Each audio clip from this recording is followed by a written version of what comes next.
गुरुर्देवो महेश्वरः गुरुः साक्षात् परं ब्रह्म तस्मै श्री गुरवे नमः। व्यासं वसिष्ठनप्तारं शक्तेः पौत्रमकल्मषम् पराशरात्मजं वन्दे सुखतातं तपोनिधिम्।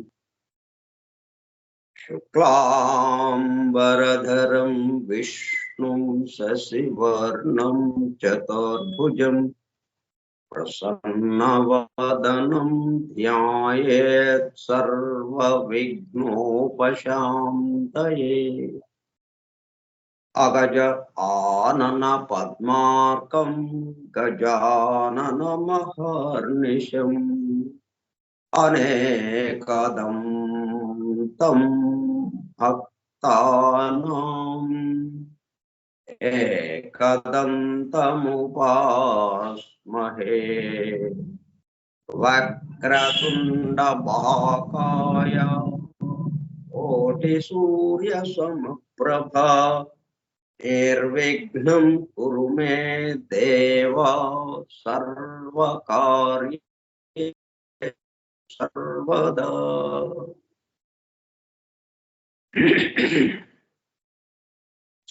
सरस्वती नमस्तुभ्यं वरदे कामरूपिणी विद्यारम्भं करिष्यामि सिद्धिर्भवतु मे सदा। ॐ भूर्भुवः स्वः ॐ तत्सवितुर्वरेण्यं भर्गो देवस्य धीमहि धियो यो नः प्रचोदयात्।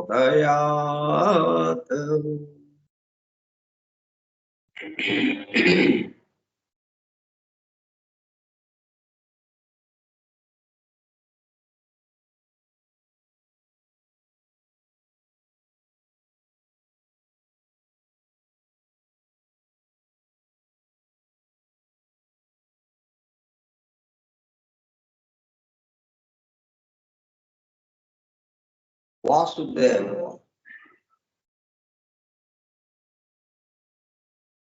కార్యక్రమ పరిచయ పత్రం.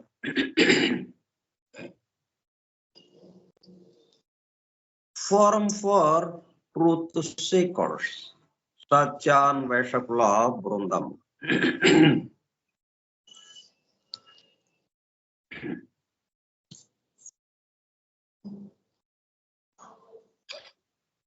పరమ గురువులు హెలినా పెట్రోనా బ్లవెట్స్కి ద్వారా సమస్త మానవాళి ఆధ్యాత్మిక అభివృద్ధి పరిపూర్ణతల కొరకు అందించిన మ్యాగ్నమ్ ఓపస్ పరమ అద్భుత దివ్య గ్రంథము ద సీక్రెట్ డాక్ట్రైన్ రహస్య సత్య సూత్రము వాల్యూమ్ 1 కాస్మోజెనసిస్ ప్రథమ సంపుటము బ్రహ్మాండోత్పత్తి క్రమం Part 1 Cosmic Evolution in 7 stanzas from the book of Dhyan. ప్రథమ భాగము ధ్యాన గ్రంథములోని 7 స్టాంజాస్ లో వివరింపబడిన బ్రహ్మాండ పరిణామం. గ్రంథ పఠనము, అధ్యయనము, అవగాహన, ఆత్మదర్శనము కార్యక్రమము. 123వ పాఠము 8/4/2024 సోమవారము సాయంత్రం 4:30 గంటలు. The secret doctrine Skype group లో దూర ప్రాంతాలలో ఎవరింట్లో వారు హాయిగా విశ్రాంతి తీసుకుంటూ ఏకకాలంలో ఒకేసారి ఏమి చేస్తున్నాము? వింటున్నాము. ఏమి వింటున్నాము? శాస్త్ర సాంకేతిక రంగంలో ఎంతో వేగముగా పురోగమిస్తున్న ప్రస్తుత కాలంలోని మానవాళి అదే వేగముతో ఆధ్యాత్మిక రంగంలో కూడా పురోగమించుటకు వీలుగా ప్రపంచంలోని అన్ని జాతుల మతముల పవిత్ర గ్రంథములలో పొడుపు కథల రూపములో అర్థము అయి అవనట్లుగా ఉన్న సృష్టి రహస్యములను సృష్టి అమెరికా కూర్పును బహిర్గతం చేసి మానవాళికి అందించి వాటి అవగాహన ద్వారా ఆత్మదర్శనము పొందుట అను దివ్య ప్రణాళిక అమలు పరచబడుటకు పరమ గురువులు మేడం హెలినా పెట్రోనా బ్లవెట్స్కి ద్వారా అత్యద్భుతముగా అందించిన ద సీక్రెట్ డాక్ట్రైన్ గ్రంథంలో బాహాటముగా ఇవ్వబడిన అతి నిగూఢములైన సృష్టి రహస్యములు, వాటి మూలము, గ్రంథ హృదయమును చేరు పద్ధతులు తెలుసుకోవాలనే తీవ్ర ఇచ్ఛతో తపనతో సత్యాన్వేషణలో భాగముగా ఎన్నో నిగూఢ విషయములను మరింత లోతుగా తెలుసుకుంటూ సత్యమును చేరు ప్రయత్నంలో మనమందరము ఇక్కడ చేరాము. దానితో పాటు ఆధునిక విజ్ఞానం యొక్క దృష్టి పథము నుండి తప్పిపోయిన తత్వదర్శన అన్వేషణలు అనగా సత్యాన్వేషణ కొరకు కూడా ఈ గ్రంథము దగ్గరకు వచ్చాము. The true student of the secret doctrine is a jnanayogi అని తన చివరి రోజులలో మేడం బ్లవెట్స్కి అన్న మాటలను నిజం చేయటానికి మనమందరము జ్ఞానయోగిగా అవుటకు కూడా ఇక్కడ చేరాము. గత 2 సంవత్సరంల 8 నెలల కాలము పాటు ద సీక్రెట్ డాక్టర్ గురించి తెలుసుకోవడానికి ప్రయత్నించిన మనము ప్రస్తుతము ఇక్కడ చేరి ద సీక్రెట్ డాక్ట్రిన్ ను తెలుసుకుంటూ ఆపై సమస్త విశ్వముగా రూపుదాల్చిన ద సీక్రెట్ డాక్ట్రిన్ యందు ప్రవేశించి ద సీక్రెట్ డాక్ట్రిన్ గా స్వస్థితి యందు మేల్కాంచుటకు చేస్తున్న చిరు ప్రయత్నమే ఈ కార్యక్రమము. ఈ దివ్య జ్ఞాన మహాయజ్ఞ కార్యక్రమంలో పాల్గొని చెవియొక్కి వినుచున్న అనగా ఒళ్ళంతా చెవులు చేసుకుని వినుచున్న ప్రియ సత్యాన్వేషక సోదర శ్రోతలందరకు నమస్కారం.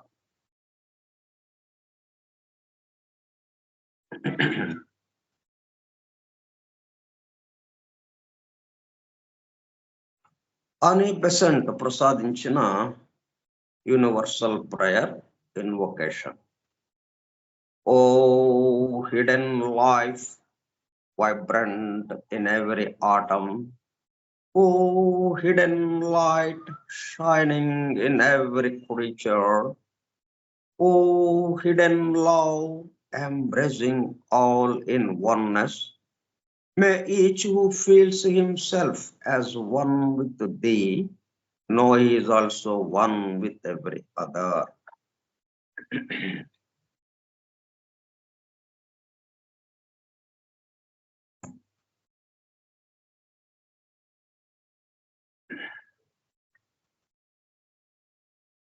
The secret doctrine, రహస్య సత్య సూత్రం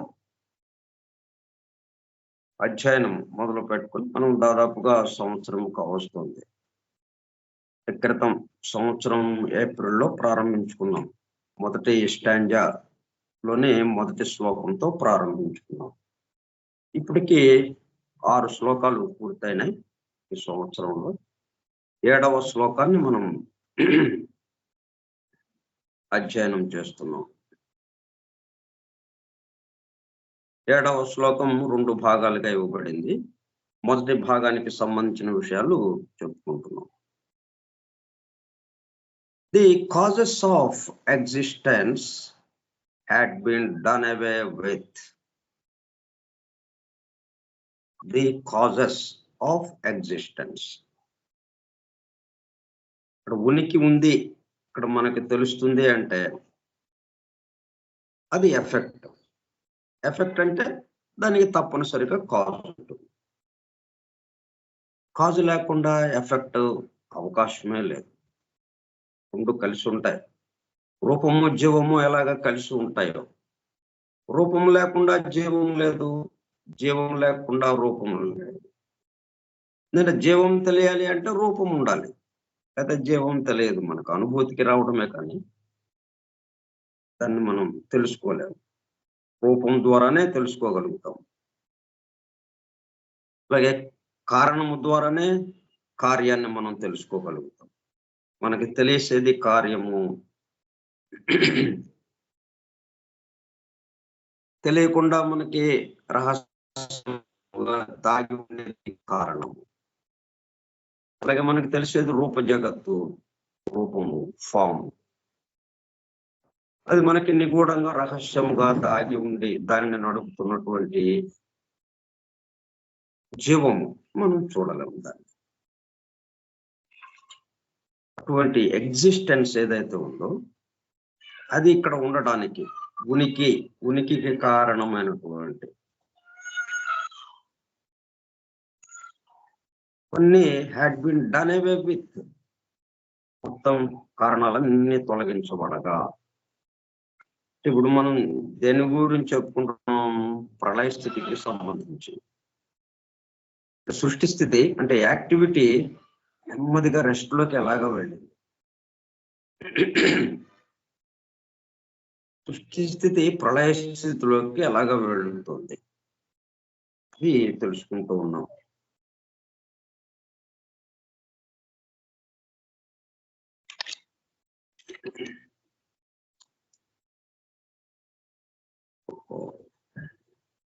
అంతకుముందు శ్లోకంలో మొత్తం ఎక్కడ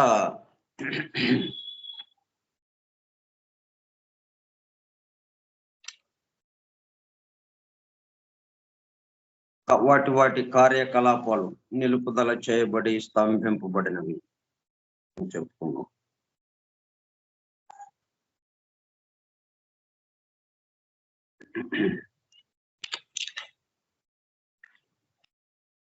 ఎట్లా నిలుపుదల చేయబడినాయి? నిలుపుదల చేపట్టడానికి అవకాశం లేదు. గొలుసు కట్టుగా అది వరుసగా వస్తూనే ఉంటుంది కదా. కాజ్ ఏం చేస్తుంది? ఎఫెక్ట్ ను సృష్టిస్తుంది. ఎఫెక్ట్ తిరిగి కాజుగా మారి ఇంకొక ఎఫెక్ట్ ను అక్కడతో ఆగిపోకుండా అలా గొలుసు కట్టుగా వరుసగా వస్తూనే ఉంటుంది. మరి ఎక్కడ స్తంభింపబడాలి, ఎక్కడ ఆగిపోయి ఒక దాంట్లో నుంచి ఒకటి మళ్ళీ వెనక్కి మొత్తం కరిగిపోయి ఒకటి కావాలి. ఈ కారణాలన్నీ లేకుండా ఉన్నప్పుడు మాత్రమే, కారణాలన్నీ తొలగించబడితేనే కార్యాలు ఆగిపోతాయి. అప్పుడు ఈ ప్రళయ స్థితిలో అలాగా మొత్తం కరిగిపోయి ఒకటిగా ఉండడానికి అవకాశం. అయితే దీనికి కారణం లేదా? దీనికి కారణం ఉంది. ఆ కారణమే ప్రళయ స్థితి రావడానికి ఎఫెక్ట్, ప్రళయ స్థితి కూడా మరలా ఎఫెక్ట్. ఎన్ని తీసుకున్నాం మనం, మనకు తెలుస్తుందంటే అది ఎఫెక్ట్. దానికి ఒక కారణం ఉండాలి. ఆ కారణం కారణాలను తొలగించే కారణం అట్లాగా ఉంటుంది. సో ప్రస్తుత ఉనికికి ఆధారమైన కారణాలు తొలగించబడగా దానికి సంబంధించిన విషయం చెప్పుకుంటున్నాం మనం ఇప్పుడు.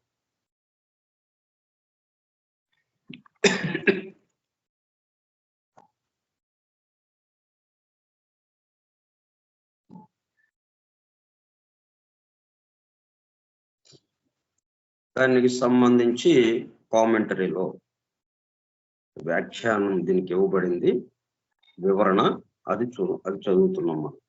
The causes of existence mean not only the physical causes known to science but the metaphysical causes.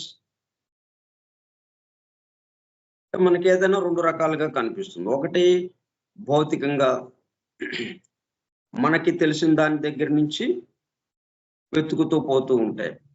దీనికి అంటే మనకి తెలియబడేది ఏదైనా కార్యము అనేది అర్థమైంది. ఈ కార్యమే ఇది, ఇక్కడ ఇది ఉంది అంటే దీనికి ఏదో కారణం ఏదో ఉండాలి. ఏంటా కారణం అని అట్లా వెతకటం ప్రారంభించాం.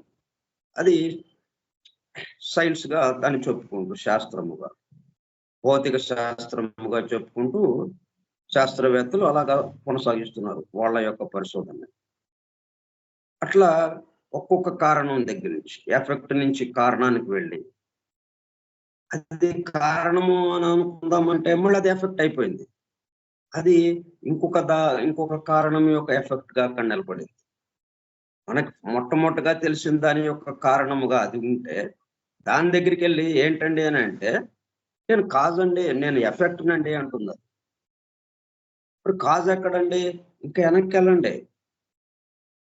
సరేనని చెప్పి తిప్పలు పడి వెనక్కి వెళ్ళాం. కారణం అక్కడ కనిపించింది. దానివల్ల ఇది వచ్చింది అన్నది అర్థమైంది. అయితే మరి ఇది ఎలాగా వచ్చింది, నేను కార్యమండి అని ఎక్కడికి వెళ్ళినా కానీ మేము కార్యమండి అంటున్నారు. కారణము ఇంకోటి ఏదో ఉంది, అలాగా ఉందన్నమాట. కాబట్టి ఈ కారణాలన్నీ మొదటగా ఈ భౌతిక శాస్త్రవేత్తలు చూస్తున్నటువంటి, భౌతికంగా మనము పరిశీలించుకుంటా వెళ్తుంటే తెలిసే కారణాలు, అదే కాకుండా physical causes known to science, ఈ భౌతిక శాస్త్రానికి తెలిసినటువంటివి. ఇగో ఈ కారణం వల్ల ఇది వచ్చింది అని మనం సైన్స్ లో ఏదైతే చెప్పుకుంటున్నామో ఆ కారణాలు, వాటితో పాటు బట్ ద మెటాఫిజికల్ కాజెస్, ఇట్లా రెండు రకాలుగా ఉన్నాయన్నమాట. మెటాఫిజికల్ అంటే అది రూప జగత్తుకి సంబంధించిన కారణాలు అనుకుంటే మనం, ఇవి జీవానికి సంబంధించిన కారణాలుగా మనం చెప్పుకోవచ్చు. Metaphysical causes. మెటాఫిజికల్ అంటే మనం తత్వ విచార సంబంధమైన, అప్రత్యక్షమైన అనవచ్చు.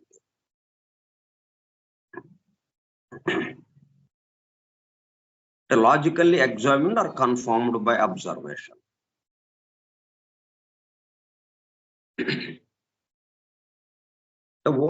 ఊహగా మనం కొన్ని ఆధారాలు చూసుకుంటూ ఆ ఆధారాలను బట్టి ఊహించుకుంటా ఇది ఎట్లాగా ఉండాలి తర్కంతో, అలాగా కారణాన్ని సమీపించటం. మనం ఇట్లా కారణాన్ని సమీపించటంలో ఇద్దరు 2 అడుగులు వేస్తూ ఉన్నారు.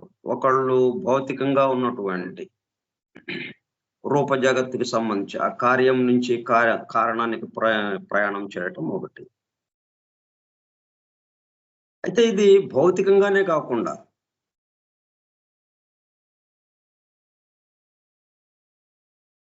మెటాఫిజికల్ గా కూడా,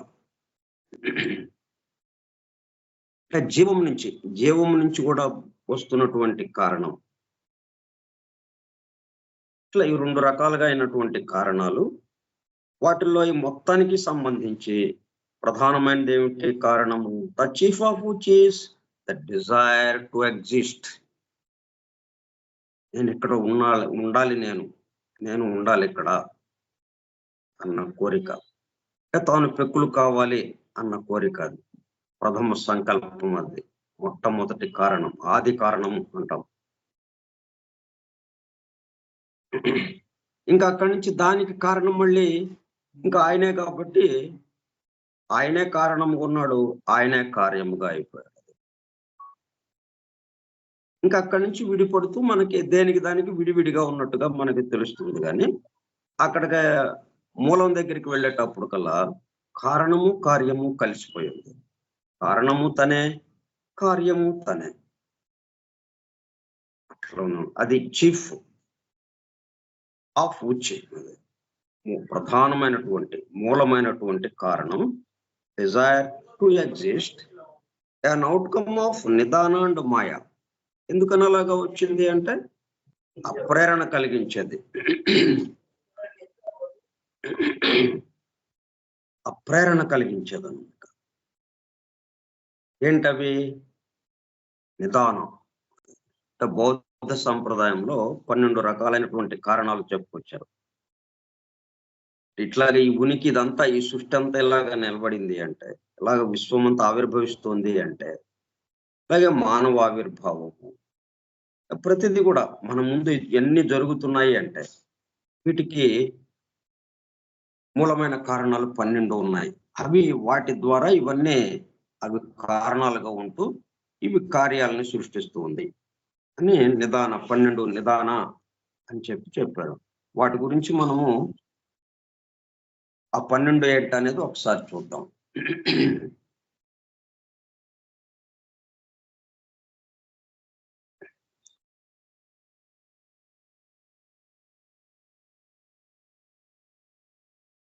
నిదానాస్, ఇది సంస్కృత పదం, derived from the verb root da. Da అంటే టు బైండ్.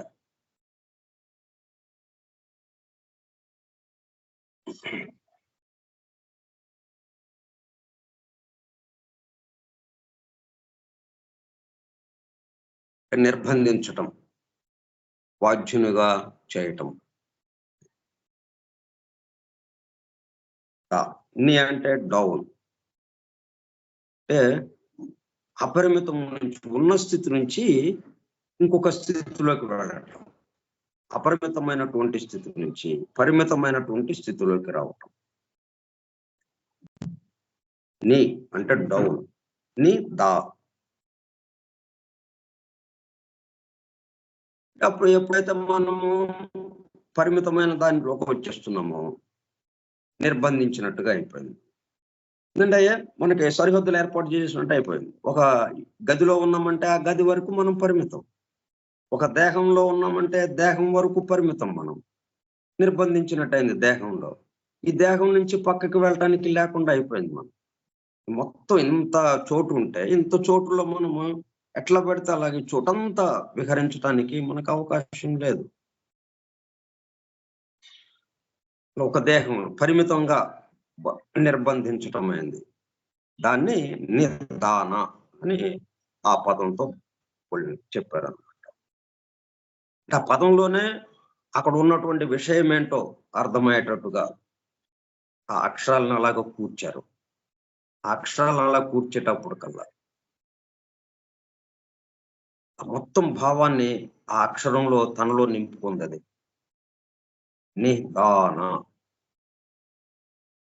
అంటే మనం ఇప్పుడున్న స్థితులన్నీ ఏమైనా నిర్బంధింపబడిన స్థితుల్లాగా అయిపోయింది. మనం ఎందుకు నిర్బంధింపబడింది అయింది? పరిమితంలోకి రావడం వల్ల. మరి మనం పరిమితులుమా? పరిమితుడుగా మారటం వలన జరిగినటువంటి విషయం ఇది. కాబట్టి మనం అపరిమితులము అని అంటే ఈ నిర్బంధం మొత్తం ఎగిరిపోతుంది. అది ఎట్లాగా వచ్చిందంటే, in Buddhism the bonds or factors forming the causes for existence in the world as well as producing the causes for rebirth. ఇవే సంఖ్యలుగా బౌద్ధ సంప్రదాయంలో, బౌద్ధ మతంలో చెప్పబడుతూ ఉన్నాయి 12 నిదానాలు అని.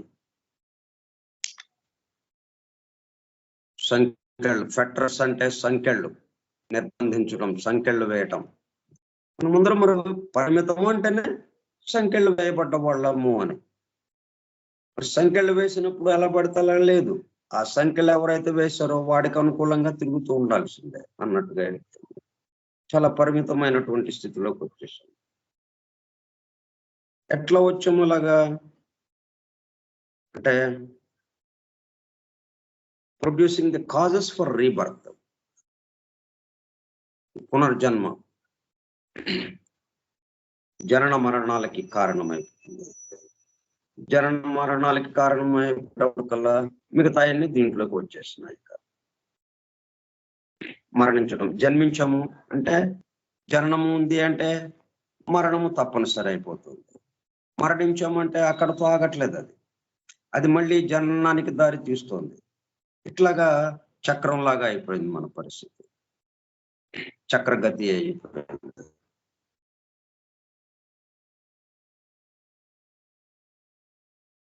నిదానాస్ ఆర్ ఎన్యూమరేటెడ్, మొత్తం వాటిని వరుసగా చెప్పారనమాట, లెక్క పెట్టడం.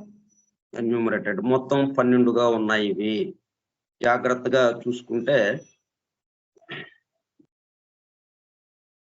ఇవి మొత్తం వరుసగా ఎట్లా జరుగుతుంది, ఎలా జరుగుతూ ఉంది, ఈ పునర్జన్మ ఎలాగా వస్తుంది, జనన మరణాలు ఎలాగా వస్తున్నాయి, జనన మరణాలకి కారణాలు ఏంటి అని ఇట్లాగా వెనక్కి వెళ్ళి చూసుకుంటే మనము 12 రకాల కారణాలు మన ఎదురుగా కనిపిస్తున్నాయి. 12 రకాలైనటువంటి నిదానాలు. మొట్టమొదటిది అవిద్య. మనం ఎక్కడైనా ఉండొచ్చు.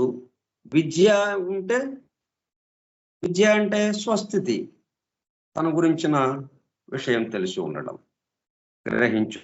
గ్రహించటం, తాను ఈ సంస్థానికి చెందినవాడు, దైవంశకి చెందిన వాళ్ళు, దైవంశకి చెందిన వాడిని, దైవమే ఈ రూపం తీసుకున్నాడు, నేనే కాదు ఈ చుట్టూ ఉన్న అన్ని దైవమే ఇన్ని రూపాలుగా తీసుకున్నాడు, దైవమే సమస్తము నిండి ఉన్నాడు. అది విద్య, నాలెడ్జ్, మెదడం దాంట్లో వస్తున్నది. మరి అది పరిమితమయ్యేటప్పుడు కల్లా విద్య కూడా పరిమితం అయిపోయింది. దానివల్ల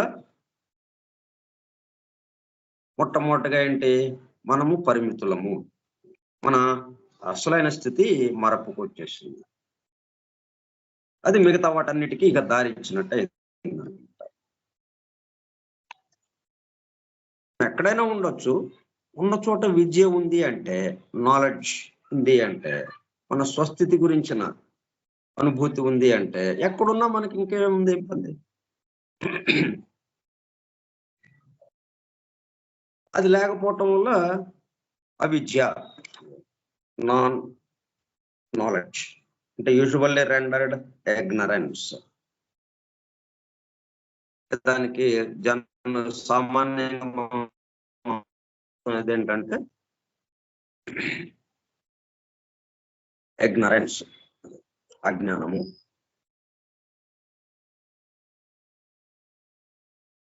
సంస్కార, accumulations, that is karmic resultants of actions.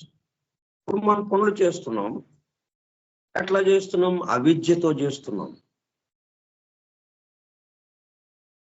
Ignorance తో చేస్తున్నాం.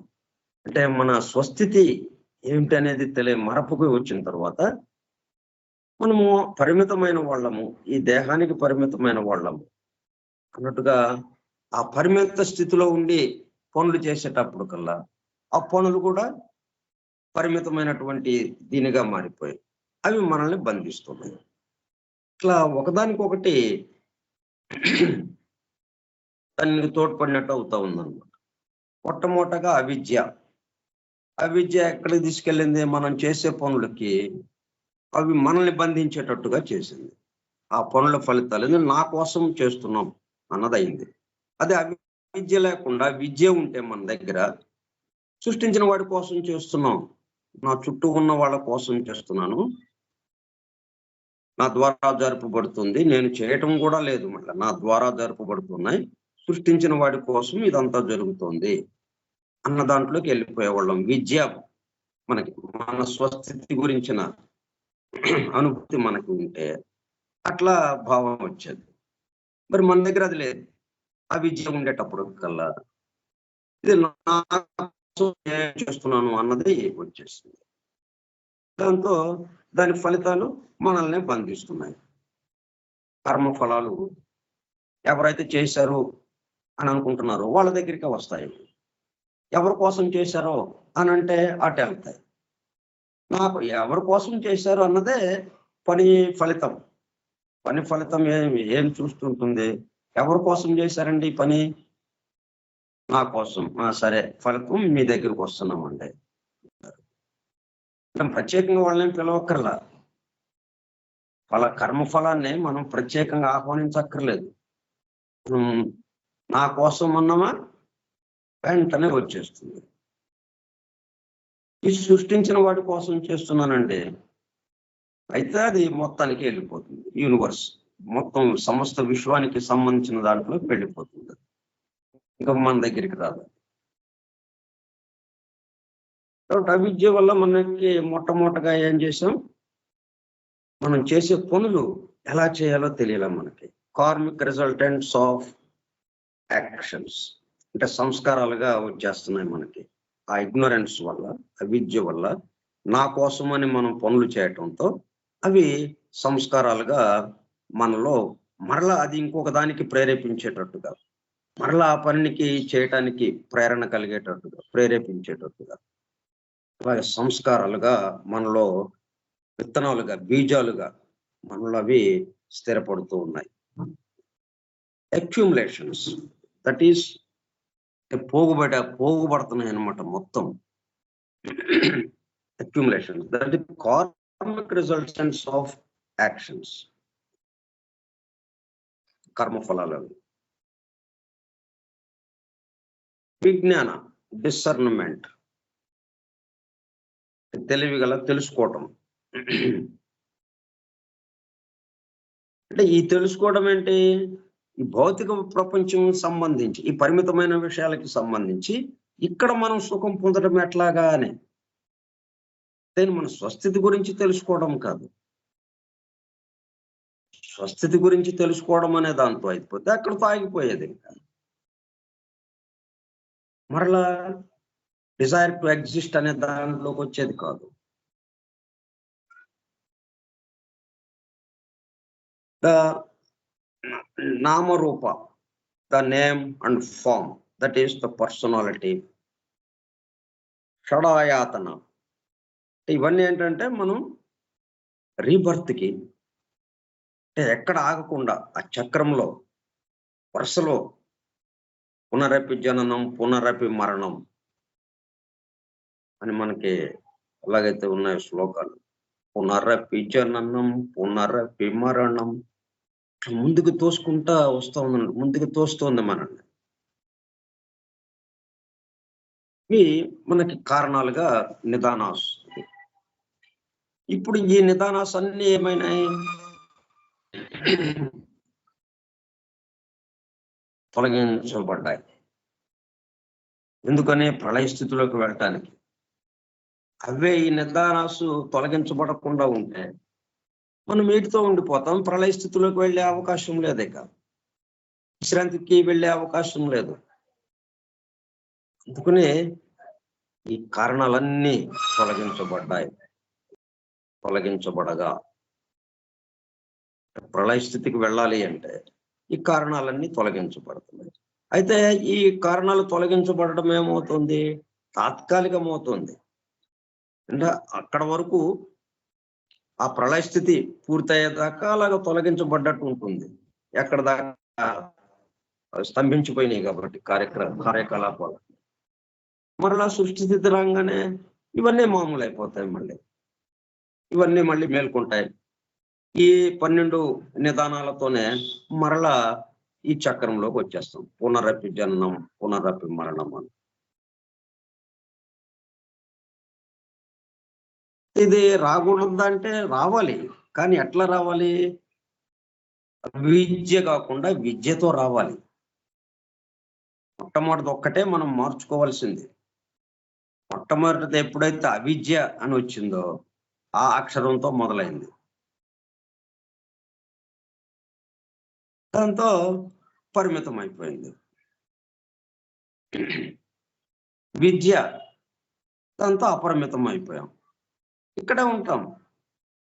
ఈ పునరపి జననం పునరపి మరణం వస్తూనే ఉంటుంది, కానీ అవి మనల్ని బంధింపవు.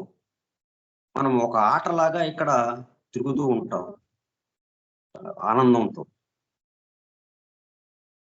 ఆ సృష్టించిన వాటి కోసం మనం బంతి ఎలాగైతే ఆటాడే వాళ్ళ కోసం ఎంతగా ఇదవుతుంది. బంతి ఇన్ని దెబ్బలు తింటుంది.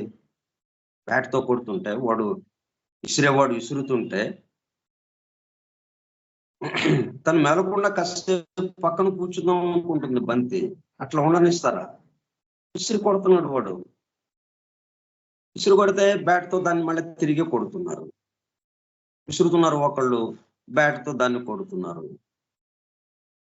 ఇట్లాగా అది బంతి మొత్తం బంతి చుట్టూ తిరుగుతోంది. ఇదంతా ఆటంతా బంతి చుట్టూ. ఆటలో ఉన్న రెండు వైపులో ఉన్నటువంటి 11 మంది, ఇటు 11 మంది చూస్తున్నటువంటి ప్రేక్షకులు లక్షల మంది ప్రపంచవ్యాప్తంగా అందరూ ఒకే ఒక్క బంతి, బాల్.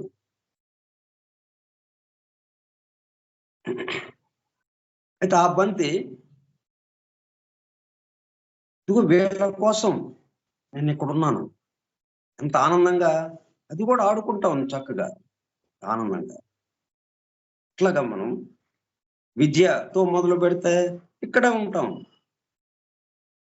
బంతిని విసిరినట్టుగా మనం విసిరవేయబడుతుంటాం అటు ఇటు. ఎన్నెన్నో కార్యకలాపాలు జరుగుతుంటాయి మన ద్వారా. ఎక్కడా చెదిరిపోవటం ఉండదు. మొత్తం ఆయన కోసం, ఆయన కోసం అనే దాంట్లోకి వెళ్తాం. కానీ ఇక్కడ ఏమైంది? మనకు అవిద్య. అవిద్య ఎందుకు వచ్చింది మరి? స్థూలానికి వస్తే భౌతిక స్థితికి వచ్చేటప్పుడు కల్లా అది తప్పనిసరి. నీరు మంచుగడ్డ కట్టుకున్నప్పుడు లక్షణాలు మారినాయా లేదా? మారుతాయి. ఆ మారిన తర్వాత మరలా తిరిగి మరలా గుర్తుకు తెచ్చుకోవటం అది ఒక కార్యక్రమం. మంచుగడ్డ కట్టంగానే ఏమైంది? ఇదిగో ఇవన్నీ వచ్చేసినాయి. 12 నిదానాలని 12 రకాలైనవి వచ్చేసినాయి. 12 రకాలకి మొదలు ఏదైంది? ఆ మూలము అవిద్య. అవిద్యతో ప్రారంభమైంది ఇదంతా. సరే, మనం షడాయాతన అంటే 6 రకాలైనటువంటి సెన్స్ ఆర్గాన్స్, వాటితో బాధలు అనుభవించడం. అంటే వాటిని అవి కోరుతున్నట్టుగా మనం అనుకుంటాం. మనం వాటి ద్వారా ఆనందాన్ని అనుభవించడానికి మనం ప్రయత్నం చేస్తుంటాం. దేహాత్మ ఏదైతే ఉందో ఇదంతా ఎవరి యొక్క కార్యకలాపాలు మొత్తం దేహాత్మకు సంబంధించినవి.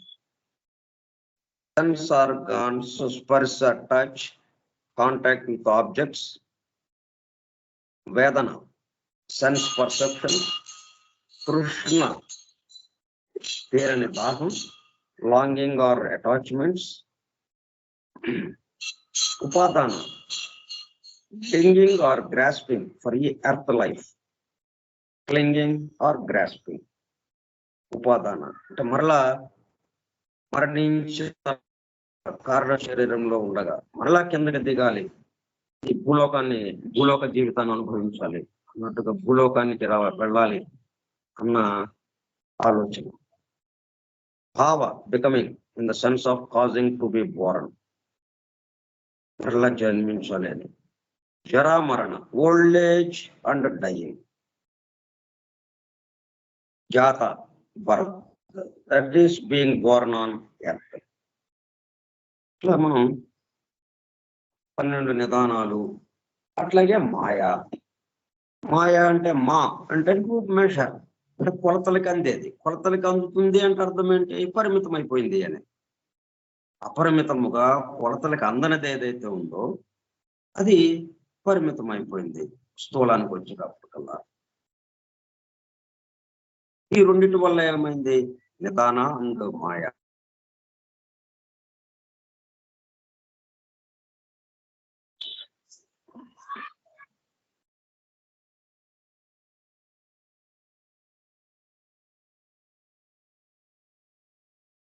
వీటి వల్ల మనకి కాజెస్ ఆఫ్ ఎగ్జిస్టెన్స్ గా ఉన్నాయి ఇవన్నీ. ఇవి లేకపోతే ఆయన యొక్క సంకల్పం ఏదైతే ఉందో, డిజైర్ టు ఎగ్జిస్ట్, తాను పెక్కులు కావాలి అన్న సంకల్పము నెరవేరాలి అంటే ఇవన్నీ కావాలి. అటు వీటిని తీసేయడం కాదు, ఇవన్నీ అవసరం. అయితే మనము అవిద్య దగ్గర విద్య అట్లా పరిమితం నుంచి అపరిమితం ఉన్న స్థితి ఏంటి అనేది మనము మన స్వస్థితిని, అసలైన స్థితిని గుర్తుకు తెచ్చుకోవడం అనేది ఇక్కడ అవసరం. అది మన లక్ష్యం. ఇప్పుడు ఇక్కడ మనం ఇన్ని శ్రమలు కోర్చి అసలు ముందే ఏంటిదంతా అన్న ప్రశ్న రావడమే అత్యంత కష్టతరమైన విషయం. అసలు ఆ ప్రశ్న రాదు కదా మనకి. ఎలా జీవించాలి, ఎలా ఆనందంగా జీవించాలి అని వీటితోనే మనకి సరిపోతూ ఉంటుంది. ఆలోచనలే వస్తుంటాయి. ఆ పరిమితానికి సంబంధించి, ఆ రూప జగత్తుకి సంబంధించి, స్థూల జగత్తుకి సంబంధించి, ఈ భౌతిక విషయాలకి సంబంధించిన విషయాలు ఆలోచనలే వస్తుంటాయి. ఎందుకంటే దేహాత్మ అంతవరకు తను ఏ వర్గుల నుంచి దాటి ప్రయాణం చేసి ఈ మానవుడికి ఉపాధిగా వచ్చిందో అవన్నీ ఇప్పుడు తీర్చుకోవడానికి అది ప్రయత్నం చేస్తూ ఉంటుంది. ఒక పక్కన అది జరుగుతూ ఉంటుంది, ఒక పక్కన అట్లా కాదు, ఇది మన అసలైన స్థితి ఇక్కడ మనం గుర్తుకు తెచ్చుకోవాల్సిన అవసరం ఉంది, అది అనుభూతి చెందాల్సిన అవసరం ఉందని జీవాత్మ ఒక పక్కన చెప్తూ ఉంటుంది. ఈ దేహాత్మ విషయాల వల్ల ఇవన్నీ ఇక్కడ పరిమితం అయిపోయి ఈ విధంగా ఈ నిదాన మాయ, ఈ కాజెస్ ఆఫ్ ఎగ్జిస్టెన్స్ ఇవన్నీ ఇక్కడ జరుగుతున్నాయి. This desire for a sentient life shows itself in everything. ఎందుకంటే ఇది దైవం నుంచి వచ్చి మొత్తానికి సంబంధించిన వాటి నుంచి వచ్చింది కాబట్టి అణువులో కూడా అది ఉంటుంది, సమస్తమందు ఇది ఉంటుంది.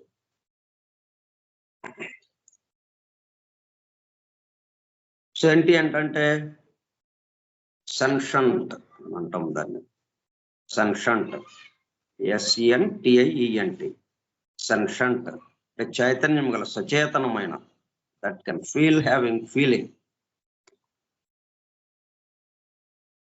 దిస్ డిజైర్ ఏంటా? Desire to exist for a sentient life shows అంటే చైతన్యంతో మనం ఆనందించుతూ జీవించాలి ఇక్కడ అన్న డిజైర్ ఏదైతే shows itself in everything. ప్రతి దాంట్లో సమస్త ముందు, ఈ సృష్టిలో ఉన్నటువంటి సమస్త ముందు మనకి ఉంటుంది ఆ డిజైర్, ఆ కోరిక అన్నది. అందుకే బౌద్ధ మతము మొత్తం దుఃఖాలన్నిటికీ కారణము కోరికలు అని చెప్పడం జరిగింది. అది ఇవన్నీ కాకుండా మనకేంటంటే అవగాహన, ఇది ఎలాగో వచ్చింది. డిజైర్ ఫర్ ఎగ్జిస్టెన్స్, ఆ కోరిక ఎలాగా వచ్చింది మనకి? ఎవరిది కోరిక? మనదా కోరిక. మొత్తానికి సంబంధించిన వాటిది కోరిక, మూలమైన కోరిక, అది ప్రధానమైనది, చీఫ్ ఆఫ్ కాజెస్, అది కాజెస్ ఆఫ్ ఎగ్జిస్టెన్స్ కి వాడి నుంచి వస్తుంది. అది మన దాకా అది వచ్చింది. మళ్ళీ మొత్తానికి సంబంధించింది ఇది అన్నది మనం అర్థం చేసుకోవటమే ఇక్కడ చేయవలసింది. మనం in everything from an atom to a sun, అంటే ఈ విశ్వంలో ఉన్నటువంటి దేన్ని తీసుకున్నా కానీ, ఒక అణువు మొదలుకొని సూర్యుడి వరకు, atom to a sun, and is a reflection of the divine thought propelled into object to existence, into a law that the universe should exist. A divine thought ఏదైతే ఆ దివ్య సంకల్పం, దివ్యమైనటువంటి ఆలోచన, దివ్య సంకల్పము, దివ్యమైనటువంటి డిజైర్, తాను పెక్కులు కావాలి అన్నది ఏదైతే ఉందో దాని ఆధారంగానే మనందరిలోనూ మనం ఇక్కడ ఉండాలి, ఇక్కడ ఉనికి తీసుకుని ఉండాలి, మనం ఇక్కడ ఉండాలి, మనం డిజైర్ టు ఎగ్జిస్ట్ అన్నది వస్తుంది. అయితే ఆయనేమో తాను పెక్కులు కావాలి, ఒకడే అనేకము అన్న దాంట్లో ఆయనకి చక్కటి అవగాహన ఉంది.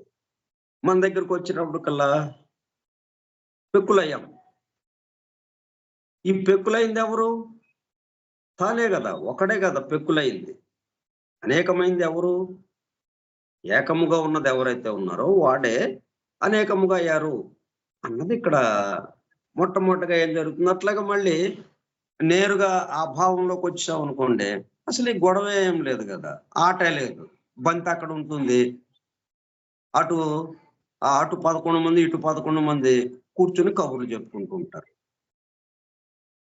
వాళ్ళు కబుర్లు చెప్పుకుంటుంటే బంతి అక్కడ ఖాళీగా ఉంటే చూసే వాళ్ళకి ఏముంటుంది, చూసేవాళ్ళు వాళ్ళ కబుర్లు వాళ్ళు చెప్పుకుంటారు, మొత్తం ఆగిపోతుంది. ప్రళయ స్థితి అంటే అది. మొత్తం ఆట ఆగిపోవటం ప్రళయ స్థితి. కాబట్టి ముందు ఆట ఆడాలి అంటే ముందు పరిమితంలోకి రావాలి, అవిద్యలోకి రావాలి, ఇగ్నరెన్స్ లోకి రావాలి, అజ్ఞానంలోకి రావాలి.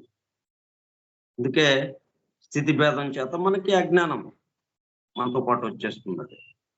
వచ్చేసి ఆలోచనలన్నీ అదే ఆలోచన, ఆ డివైన్ థాట్ ఏదైతే ఉందో అదే మనందరికీ పంచబడుతుంది.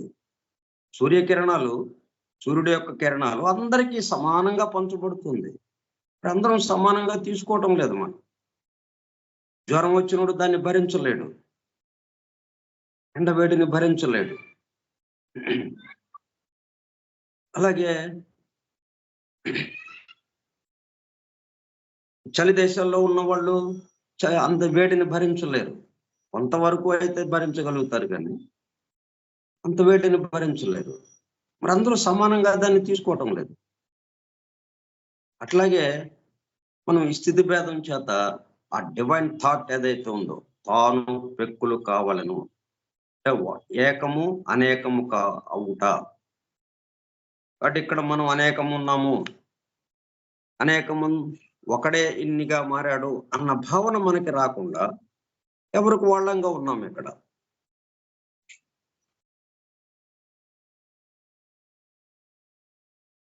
And is a reflection of the divine thought propelled into object to existence.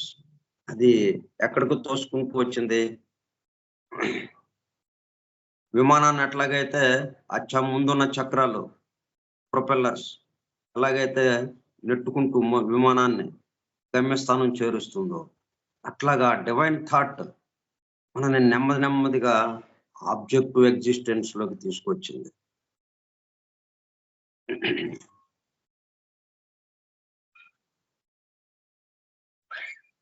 అందరికీ తోసుకుంటా తీసుకొచ్చింది అది.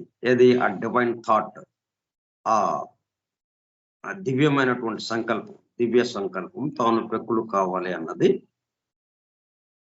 ముందుకి తీసుకుంటూ వచ్చి మొత్తానికి ఆధారం ఏదైంది? తాను పెక్కులు కావాలి.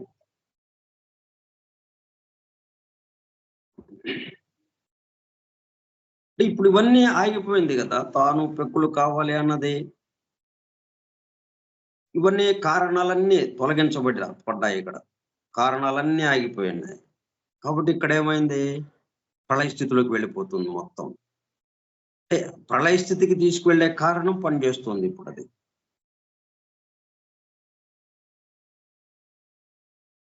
ఇంటూ ఆబ్జెక్టివ్ ఎగ్జిస్టెన్స్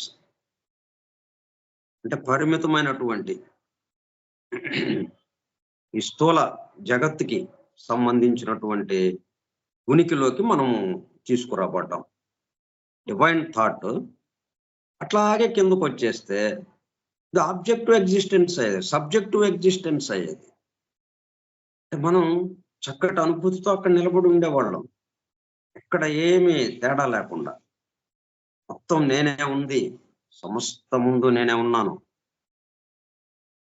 ఈ అనేకత్వము ఇక్కడ ఉన్నప్పటికీ ఈ అనేకత్వం అంతా నిండి ఉన్నది ఒకటే ఒకటి అన్న దాంట్లో నిలబడిపోయేవాళ్ళం. అప్పుడు ఆట లేదు ఇక. అదిగాక అది అట్లా అవకాశం ఇవ్వలేదు. స్థితి భేదం చేత నీరు మంచుగడ్డగా కట్టుకుంది అంటే ఎక్కడికక్కడ మనకి పరిమితం అయిపోయింది. ఆకాశం ఏమైంది? వాయువుగా మారిపోయింది. ఆకాశము కదలకుండా ఉంది కదా. ఆకాశం అంటే చోటు, ఈ చోటు కదలకుండా లాగా ఉంది. చోటు కదిలితే మనం ఇంకేం చేస్తాం? చోటు కదలకుండా చోటు కదలదు. ఆ చోట్లో నుంచి కదిలే వాయువు వచ్చింది, అది పరిమితం అయిపోయింది. ఆ వాయువు నుంచి అగ్ని వచ్చింది, అది ఇంకా పరిమితం అయిపోయింది. అగ్ని నుంచి జలం వచ్చింది, అది ఇంకా పరిమితం అయిపోయింది. జలం నుంచి పృథివీ వచ్చింది, అది ఇంకా ఇంకా పరిమితం అయిపోయింది, కదలలేని స్థితిలోకి వచ్చేసింది. అవన్నీ ఎక్కడ కావాలంటే అక్కడ కదిలే స్థితి ఉన్నప్పటికీ పృథివీ తత్వంలోకి వచ్చేటప్పుడు, స్థూలానికి వచ్చేటప్పటికి, ఈ స్థూలం ఎక్కడి నుంచి వచ్చింది? ఆ డివైన్ థాట్ నుంచి మొదలై వచ్చింది. ఆ డివైన్ థాటే లాగా మార్పులు చెందుతూ పృథ్వీ తత్వంలోకి వచ్చింది. తీరా ఇక్కడ చూసుకుంటే అనేకత్వంలోకి వచ్చేసాం, పరిమితమైన వాటిల్లోకి వచ్చేసాం. దీన్నే ఆబ్జెక్టివ్ ఎగ్జిస్టెన్స్ అంటాం.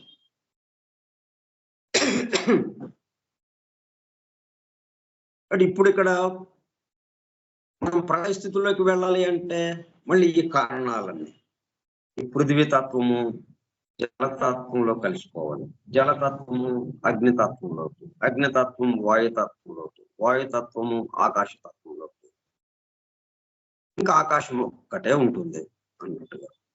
ఇంకేమీ లేవు. అది ప్రళయ స్థితి. Objective existence into a law that the universe should exist. అది ఒక ధర్మంగా, అది ఒక నియమంగా ఈ విశాల విశ్వము ఆవిర్భవించడానికి కారణమైంది. ఆ డివైన్ థాట్ విశాల విశ్వం ఎట్లాగా ఆవిర్భవించింది? అనేకత్వంగా ఆవిర్భవించింది, పరిమితమైనటువంటి విషయాలతో ఆవిర్భవించింది. ఈ సమస్తానికి సంబంధించిన వాడి యొక్క మొత్తం ఆ శక్తులు గాని సమస్తము కుదింపబడ్డాయి, పూర్తిగా పరిమితానికి వచ్చేసింది.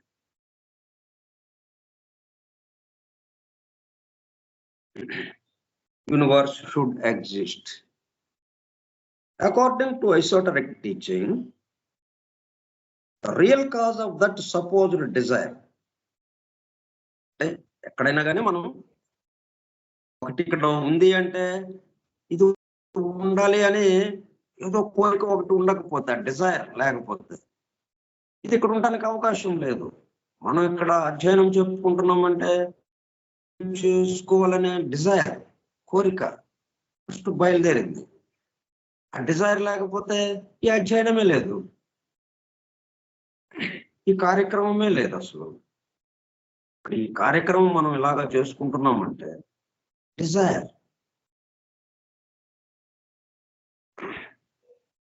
మన స్వస్థితిని మనం పొందాలి, తిరిగి పొందాలి, మనం గుర్తు చేసుకోవాలి. మన స్వస్థితిని మన స్వస్థితి పట్ల మనము మేల్కాంచాలి అన్న కోరిక, దాన్ని తెలుసుకోవాలి. దానివల్ల ఈ కార్యక్రమం ఇట్లాగా వచ్చింది. అలాగా ప్రతిదానికి ఒక కారణం, ఒకటి డిజైర్ వల్ల ఈ సమస్త విశ్వం ఇలాగా వచ్చిందంటే డివైన్ థాట్, తాను పెక్కులు కావాలి. ఇదే విషయం అట్లా ఎవరు మన ప్రపంచంలో ఉన్నటువంటి ఏ సంప్రదాయంలోకి వెళ్ళినా, ఏ మతము కానీ ఏ సంప్రదాయం కానీ ఎక్కడికైనా వెళ్ళినా కానీ మూలము అంటే ఇదే చెప్తారు. ఎందుకు వచ్చిందంటే ఆయన సృష్టించాడు, ఆయన భావించాడు. ఆ భావనకు అనుకూలంగా ఈ విశ్వం ఏర్పడింది. ఈ విశ్వం మొత్తం ఎక్కడుంది? ఆలోచనగా ఆయనలో ఉంది.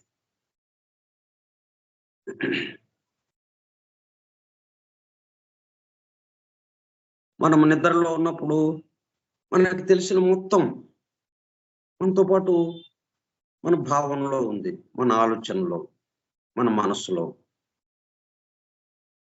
మేల్కాంచంగానే అవన్నీ మళ్ళీ గుర్తుకొచ్చినాయి మనకి. అలాగా అకార్డింగ్ టు ఎసోటరిక్ టీచింగ్, ఇక్కడ మనం 2 రకాల టీచింగ్స్, 2 రకాల బోధల గురించి మనం చెప్పుకుంటూ ఉన్నాం.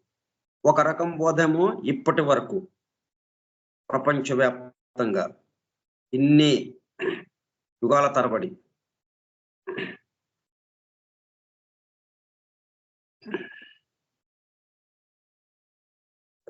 అత్యంత ప్రాచీన కాలం నుంచి చెప్పుకుంటున్నది ఒకటి.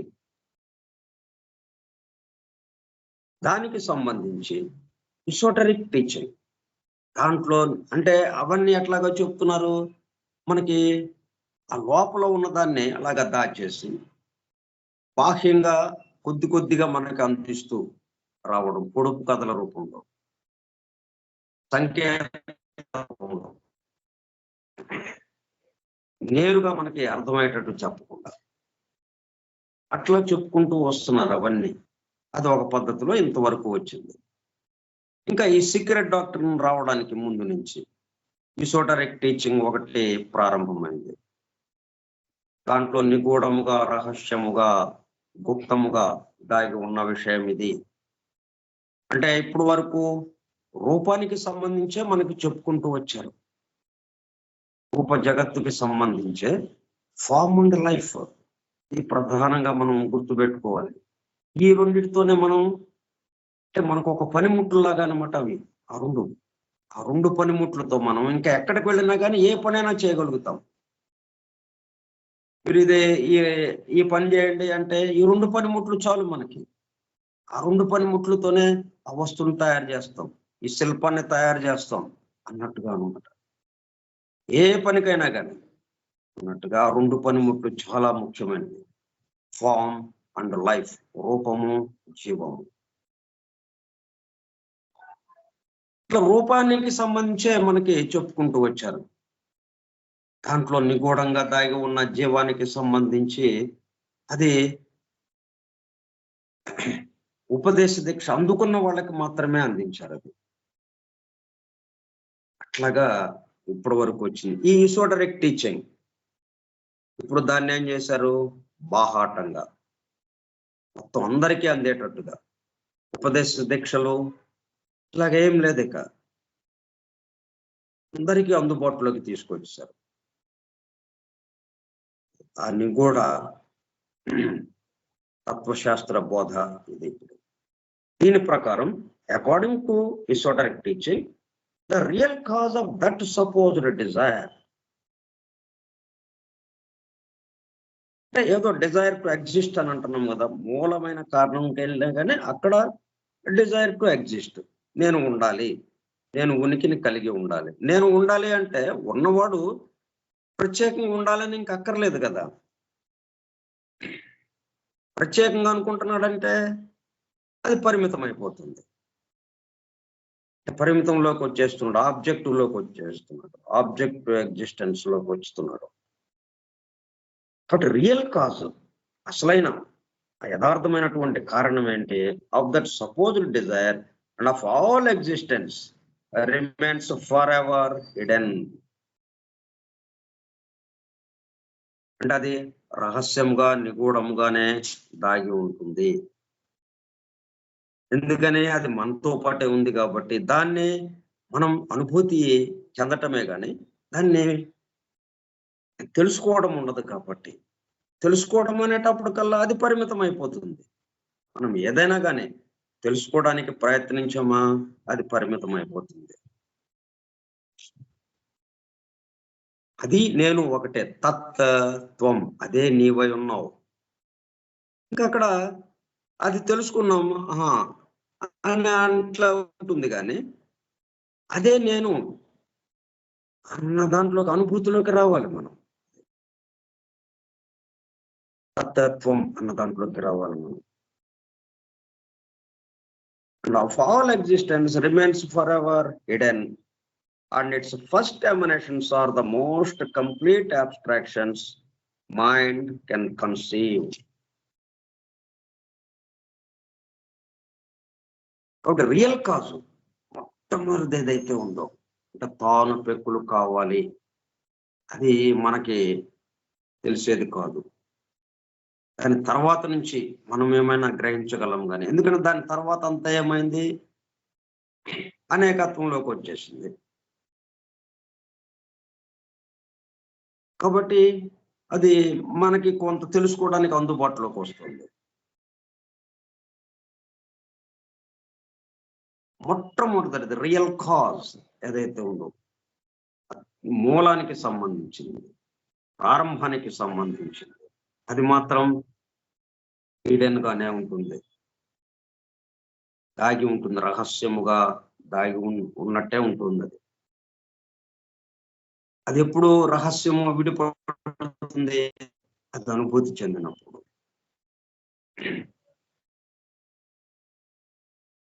Hidden and its first emanations are the most complete abstractions.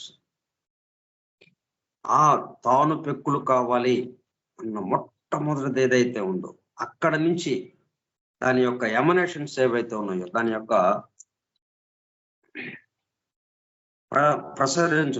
ప్రసరణం, give out something such as rays or information, ప్రసరించడం. అదే ఈ మొత్తాన్ని తీసుకొచ్చింది. సూర్యుడి నుంచి ప్రకాశం ఎలాగా వస్తుందో, సూర్యకిరణాలు అలాగా ప్రసరిస్తున్నాయి. సూర్యుడు ఏమంటున్నాడు, ప్రకాశించాలి. ఆ ప్రకాశం ద్వారా ఆ కిరణాలు మనందరి మీదకి ప్రసరిస్తూ ఉన్నాయి. అట్లాగైనా తాను పెక్కులు కావాలి, అది ప్రసారం అయిపోయి ప్రసరిస్తూ అవి కిరణాలుగా ప్రసరిస్తూ అక్కడి నుంచి మొత్తానికి సంబంధించిన విషయంగా ఒకదాని నుంచి ఒకటి ఒక్కొక్క భూతం నుంచి ఒక్కొక్కటి బయటికి, అంటే ఆయన యొక్క దివ్య సంకల్పంలో మొట్టమొదటి ఫస్ట్ కాజ్ ఏదైతే ఉందో తాను పెక్కులు కావాలి, దాంట్లోనే ఈ మొత్తానికి సంబంధించిన విషయం అంతా ఉంది. 7 భూతాలు, చిట్ట చివరి పృథ్వీ తత్వం దాకా.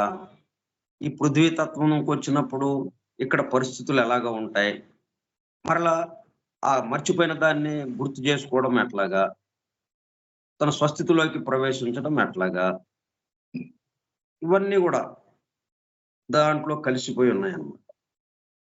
అది క్రమక్రమంగా కిందకి దిగినప్పుడు అలాగా విడిపడినట్టుగా. ఇప్పుడు మనం చంద్రగ్రహం మీదకి ఒక ఉపగ్రహాన్ని ప్రయోగిస్తాం. సరే, రాకెట్తో వెళ్తుంది. అది తన సొంతగా, దానికి ఒక వెహికల్ కావాలి, దానికి ఒక ఉపాధి కావాలి, ఉపగ్రహానికి ఒక ఉపాధి కావాలి, అదే రాకెట్. ఆ రాకెట్తో అది ముందు ఇక్కడ పేల్చినప్పుడు నేరుగా ఈ భూకక్షి నుంచి నేరుగా పైకి వెళ్ళిపోతుంది, చంద్ర దగ్గరికి వెళ్తుంది.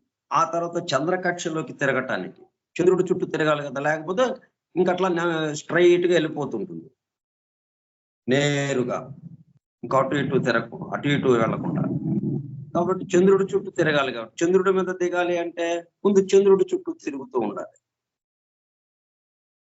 మనం ఏదైనా కానీ దాని దగ్గరికి వెళ్ళాలి అంటే దాని చుట్టూ తిరగాలి మొట్టమొదట. ముందు మనం ఇక్కడ ఏం చేస్తున్నాం, మొత్తానికి సంబంధించిన వాడు ఎవడో అది తెలియాలి మనకి అన్నట్టుగా మనం ప్రయత్నం చేస్తున్నాం. అందువల్ల ఏం చేస్తున్నాం, ఇదంతా చుట్టూ తిరుగుతున్నాం. ఆయన ఎక్కడ ఉన్నాడు, ఈ విశ్వం మొత్తంలో ఉన్నాడు. కాబట్టి విశ్వం మొత్తం తిరుగుతున్నాం మనం. అప్పుడుగా ఆ చుట్టూ తిరిగిన తర్వాత అప్పుడు దాని మీదకి మనం ల్యాండ్ అవుతాం, చంద్రుడి మీదకి ల్యాండ్ అయినట్టుగా. ఈ విశ్వంలో మొత్తంలో ఉన్నటువంటి ఆయనలోకి మనం వెళతాము అన్నట్టుగా. ఎక్కడైనా కానీ పద్ధతి అదే, ఒకటే పద్ధతిగా ఉంటుంది. ఇప్పుడు చంద్రుడు చుట్టూ తిరుగుతూ కక్ష, ఆ కక్షలో రాకెట్ పేల్చిన తర్వాత చంద్ర కక్షలోకి తిరగటం మొదలుపెడుతుంది.